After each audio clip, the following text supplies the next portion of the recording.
lihat tajuk perkongsian, di mana mula-mula ni kita akan lihat tentang perkongsian, menyediakan penyata yang kewangan untuk perkongsian, dan bahagian kedua kita akan melihat pembubaran perkongsian. So, mula kita lihat sini definisi, iaitu pekongsi ada 2 hingga 20 orang di mana mereka berkongsi modal, kepakaran ataupun pengalaman dan risiko. So, setiap pekongsi mungkin menyumbang 10k setiap seorang, atau mungkin ada yang menyumbang 10k, ada yang menyumbang 30k dan sebagainya. Atau kalau mereka nak bergabung dalam satu tempat, contohnya klinik ke atau hospital, mungkin doktor nak berkongsi kepakaran, ada yang pakar dari segi jantung, pakar mata dan sebagainya, dan juga mereka berkongsi dari segi pengalaman, dan juga bila mereka berkongsi risiko, kalau risiko keuntungan ataupun kerugian mereka akan tanggung bersama.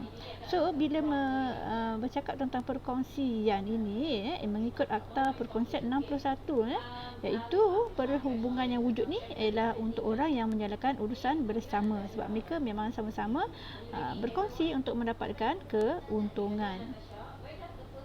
Okey, jadi contoh-contoh yang kita lihat di paparan ini, iaitu mereka buka klinik, ataupun kedai, berkongsi adik-beradik dan sebagainya, ataupun jika anda mempunyai kepakaran yang sama di bahagian accountant, so anda boleh berkongsi.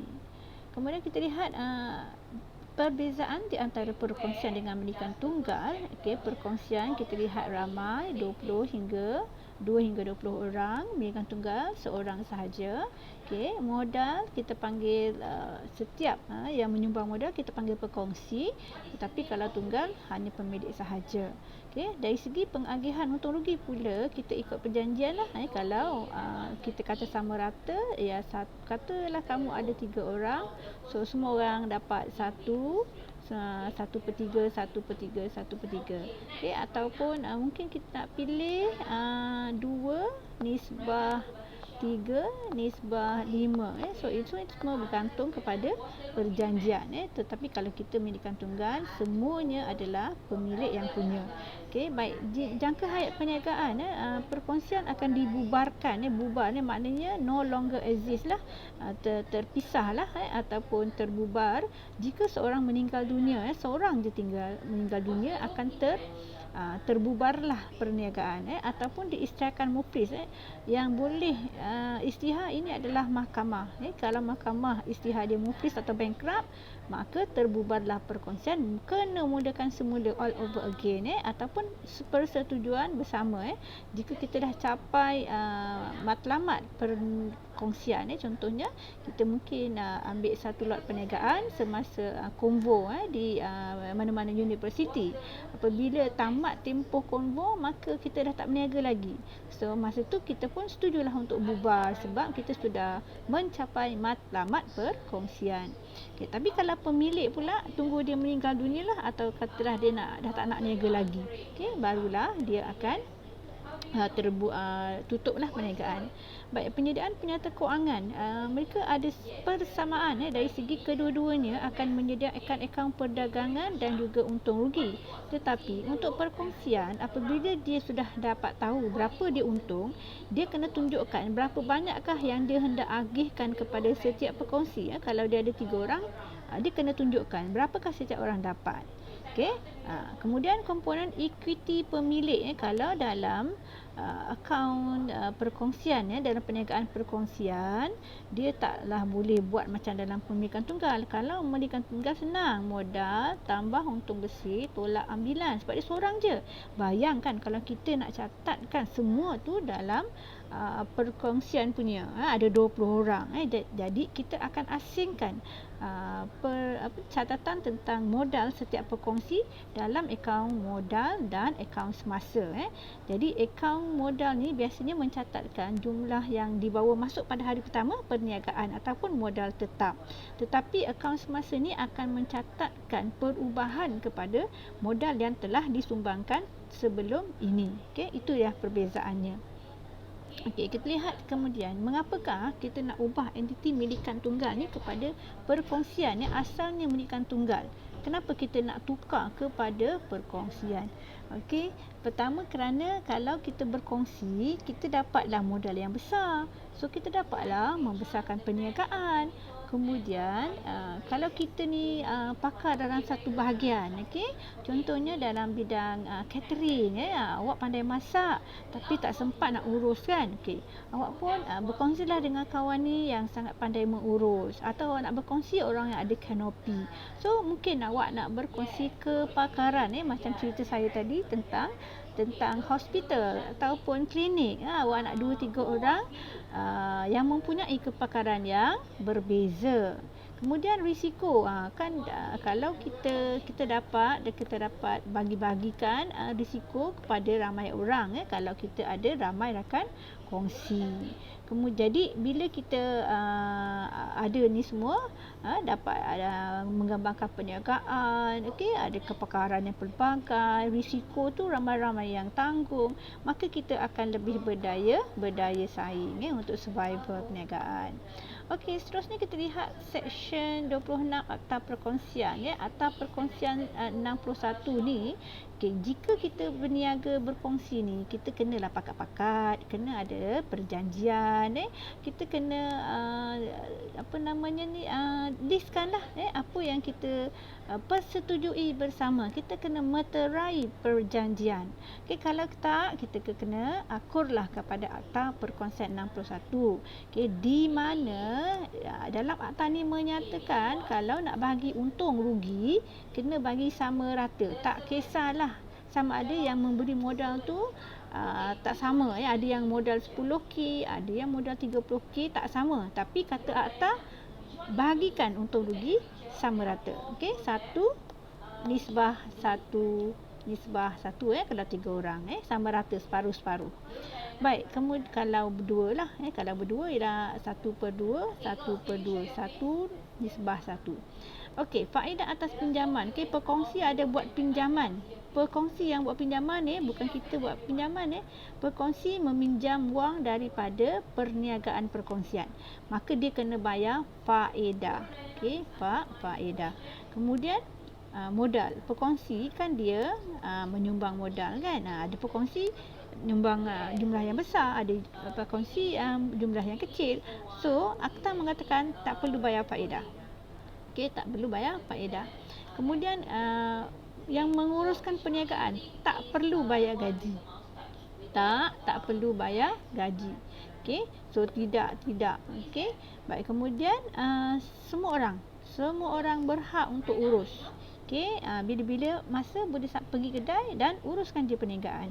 Kemudian buku akaun ni yang mana rekod perniagaan semuanya hendaklah disimpan di premis agar semua perkongsi dapat tengok dan menyemak. Okey, kita tengok sini pula.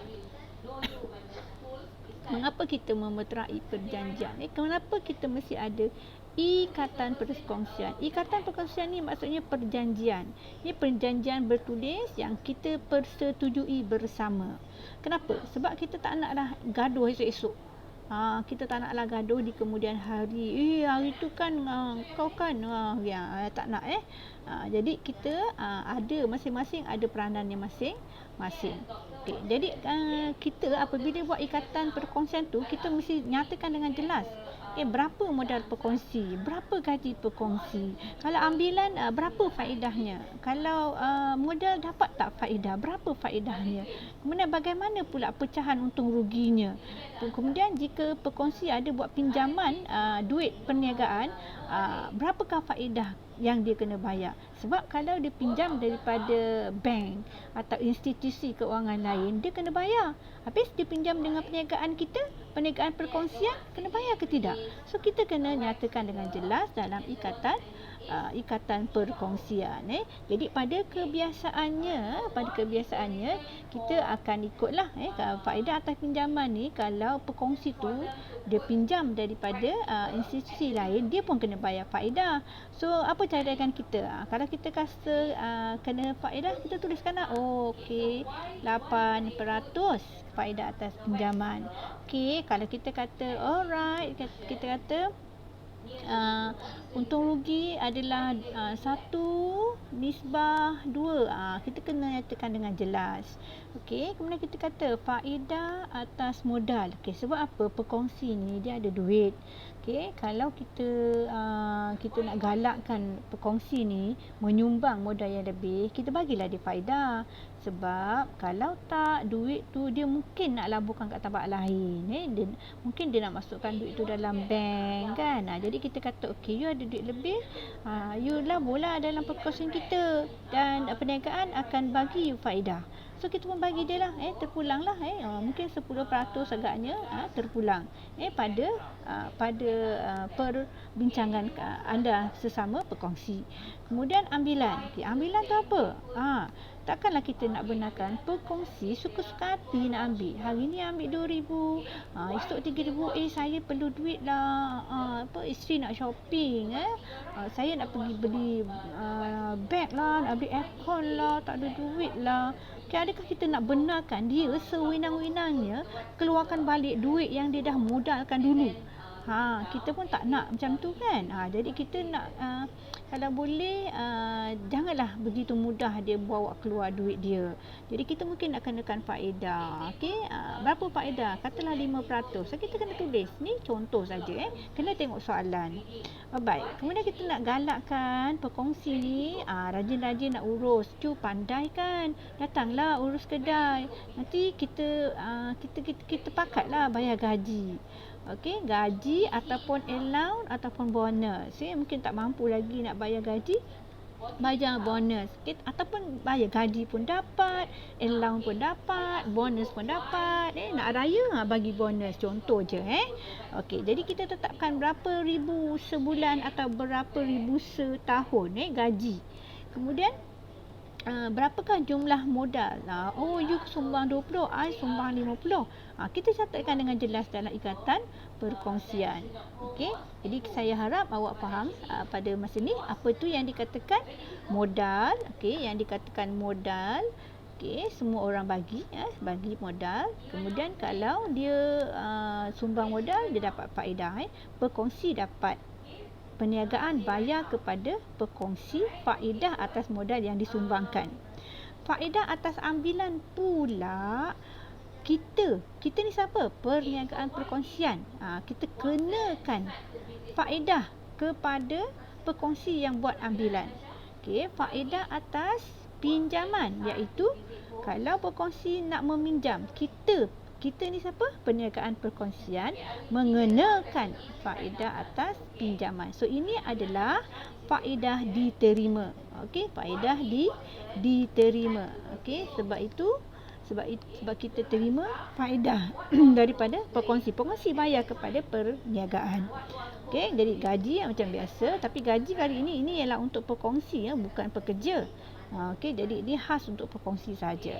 Okey, dan kongsi untung ni ialah mengikut nisbah yang telah dipersetujui. Okey, jika tidak ada ikatan perkongsian, maka ikatan ni ialah yang kita bincanglah sesama perkongsi. Jadi jika perkongsi tidak membincangkan persetujuan, tak memeterai perjanjian, maka dia kena patuhlah kepada akta. Saya ulang balik akta tadi kan. Untung rugi sama rata, faedah dah tetap 8%, modal tidak ada faedah, tak ada faedah, kemudian gaji tak ada. Kemudian semua orang boleh urus buku. Yang ni memanglah, yang ini memang ditetapkan oleh akta. Baik, seterusnya, mengapakah kita kena sediakan akaun pengasingan untung rugi? So yang ini kita akan lihat pada kelas akan datang.